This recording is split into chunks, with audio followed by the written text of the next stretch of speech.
Lisez le Canard enchaîné, il m'attaque.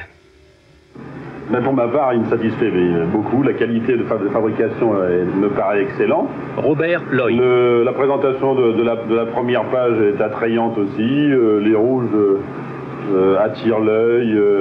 Les titres sont drôles. Enfin, il me semble que c'est un bon journal qu'on a fait cette semaine.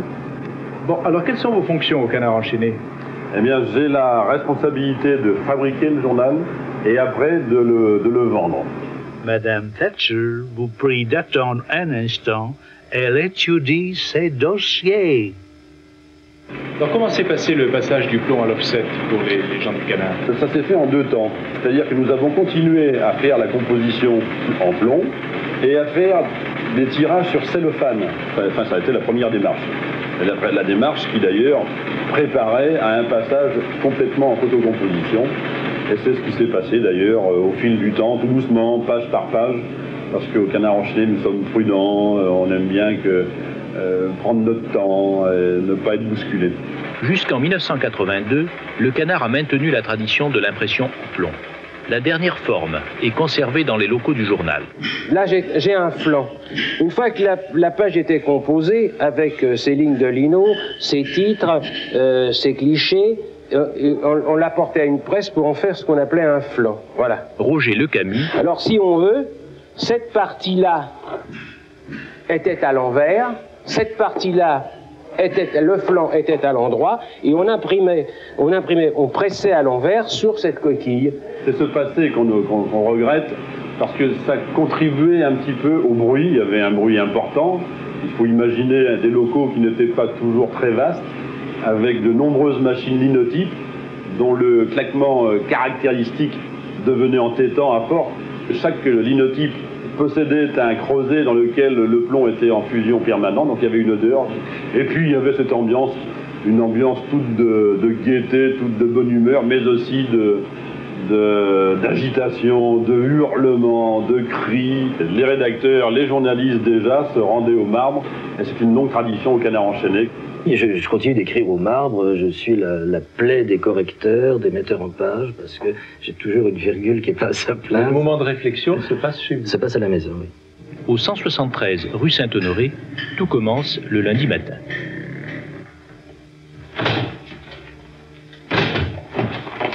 Et là, il faut que je me presse, puisqu'il ne faut pas tarder à arriver. Alors, tous les journaux du matin sont distribués, tous les jours, à ces messieurs. Alors, ils consomment beaucoup de presse, hein? Ils consomment tous les quotidiens parisiens. Tous les quotidiens parisiens, certains quotidiens régionaux, les hebdomadaires, les grands, les petits, et ceux que beaucoup de gens ne connaissent pas. Alors, mon exprès, Roger. Tu vas pas tarder à l'avoir. Il y a des méchantes langues qui disent, on fait un journal du matin avec les journaux du soir, et les journaux du soir avec un journal du matin. Alors, peut-être que pour les hebdomadaires, c'est la même chose. On essaie de faire un journal qui donne des informations qui sont par ailleurs. Donc, pour commencer, il faut savoir ce que disent les autres. Oh, ça, t'as qu'à le dire, voilà. Bonjour, mesdames. Je suis d'origine polonaise et mon nom de famille c'était Macherzinski. Alors inutile de vous dire qu'on m'appelait Kiki, ou on m'appelait ma chère, ce qui était moins amusant. Et on m'appelait Kiki. Et comme les gens me connaissaient depuis très longtemps, on continuait à m'appeler Kiki, puisqu'ils m'avaient connue à l'âge du lycée. Bien, ce Canard, comment est-elle avec les rédacteurs, les dessinateurs? Elle est... comment vous dire? Kiki, secrétaire de direction. Elle est très bonne enfant, et très familiale, et très gentille, mais en même temps, il y a le travail. Et je crois peut-être qu'on exige, qu'on est plus exigeant des gens qui vous sont proches que des gens qui ne le sont pas. On a trouvé des différences amusantes entre le texte du discours de Chirac, le discours d'investiture de Chirac tel qu'il était prévu qu'il le prononce devant l'Assemblée, et puis dans la journée du mercredi, quand il a prononcé ce discours, il s'est ravisé, il y a eu plusieurs modifications, des choses amusantes. Par exemple, il prévoyait Louis-Marie Aurault, que la police cesserait d'espionner les partis politiques. Cette phrase a disparu finalement dans la version qui est parue au journal officiel. Je me demande bien pourquoi. Alors, ce qui est amusant, c'est que le Figaro Magazine, qui a publié l'intégralité de ce texte, s'est trompé de version et a donné la mauvaise.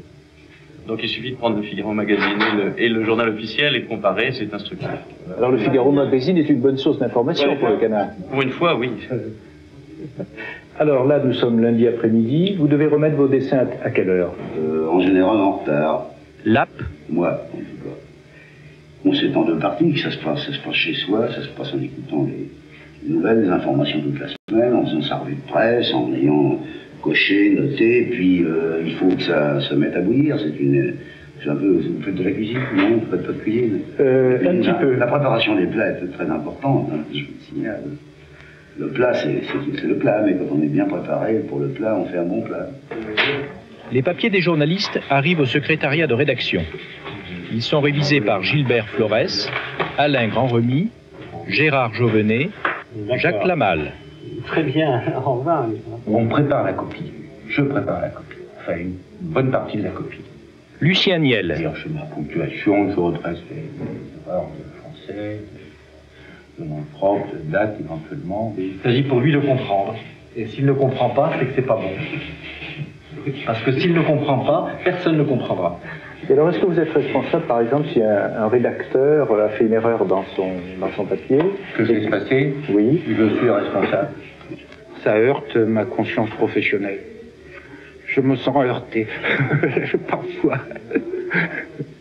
Pierre Leroux, qui vous préparez là comme personnage? Qui j'arrange? Qui vous êtes en train d'arranger, oui? Pendre.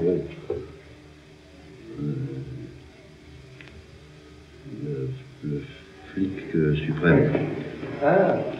Vers 20h, le choix des dessins commence. Non, mais Alain, vous avez remarqué qu'il habitait près de la Hague. Ah oui, non. De l'ambre. Il faudrait que tu le précises. J'ai pas choisi le thème, on m'en a fourni. Moisan. À l'actualité. Je suis réellement l'un des soirs inaccessible à toute espèce d'interview.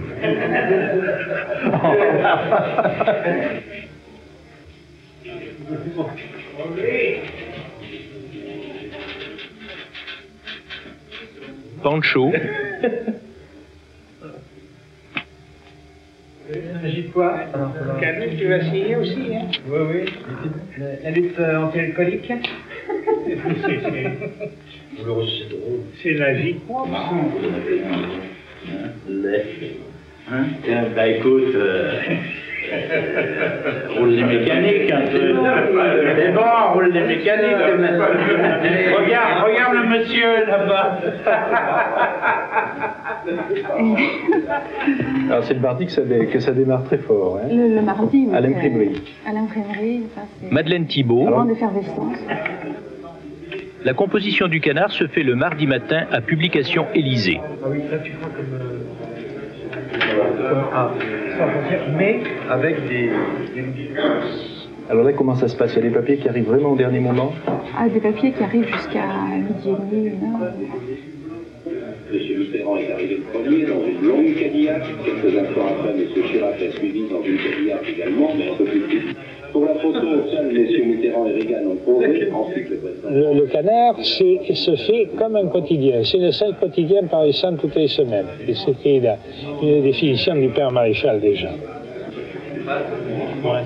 Je n'ai jamais fait le papier que le mardi matin, et Roger Fassos aussi. Gabriel Massé. On attend les dernières nouvelles, parce que les dernières nouvelles peuvent changer totalement l'angle de votre édito. Cohabitation au Japon, qu'est-ce qui est écrit? Cohabitation au Japon.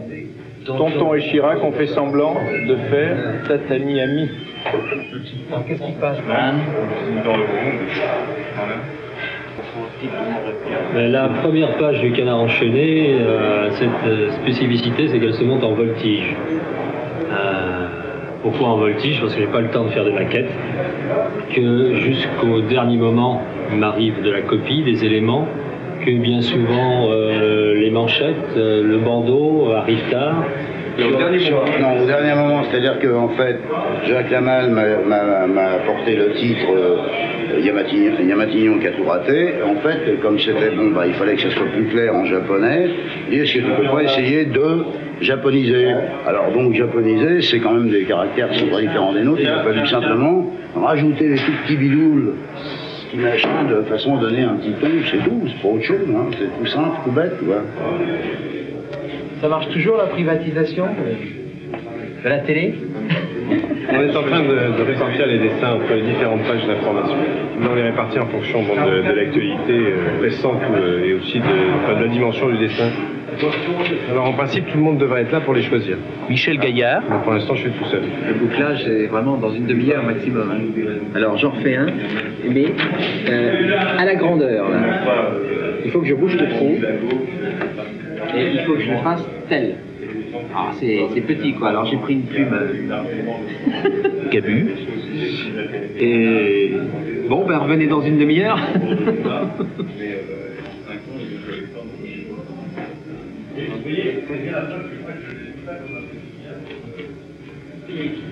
Oui, mais j'ai la largeur. J'ai la largeur en plus. C'est vraiment du bricolage.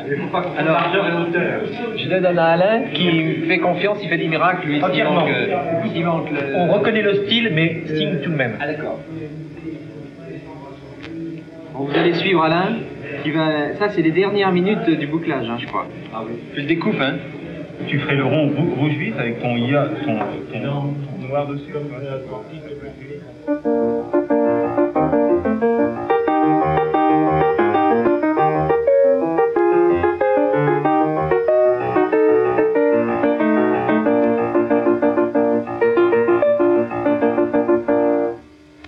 À l'instar de l'Express, le Canard a ses éminences crises. Jean-Paul Grousset.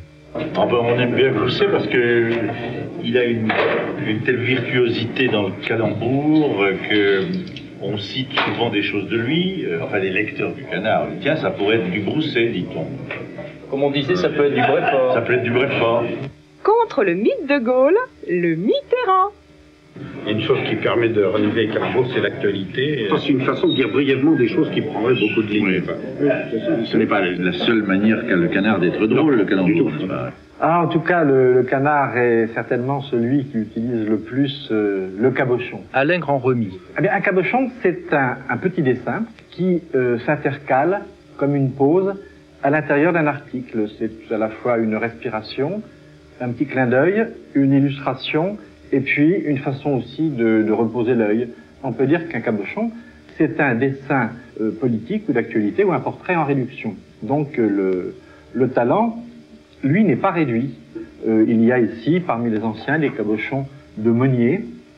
Par exemple, voici 2 têtes de Monnier. Il y en a quelques-uns de Ferjacq. Il y a par ici des cabochons un peu plus récents de Grume. Grume aimait beaucoup et était très doué pour le cabochon. Et de nos jours, le roi du cabochon, c'est indiscutablement Escarot. Et nous avons en réserve des cabochons qui ont plusieurs décennies. Il y a des cabochons fameux sur les votes qui représentent des panneaux électoraux, qui représentent des urnes. En revanche, pour les hommes politiques, ma foi, comme nous tous, ils vieillissent. Couve de Murville, ici, a beaucoup de rides, mais il en a maintenant davantage encore, et on aurait l'impression de le flatter en le passant maintenant. Chaban a tous ses cheveux, là, il est jeune premier, alors que notre président sémillant de l'Assemblée nationale a tout de même pris un petit coup de vieux depuis le cabochon de Paul Ferjacq. Idem pour Chirac, c'est un Chirac jeune premier qui est ici, et dont on ne pourrait plus guère se servir parce qu'il était ressemblant à l'époque, il ne l'est plus. C'est le modèle qui a changé, ce n'est pas le cabochon.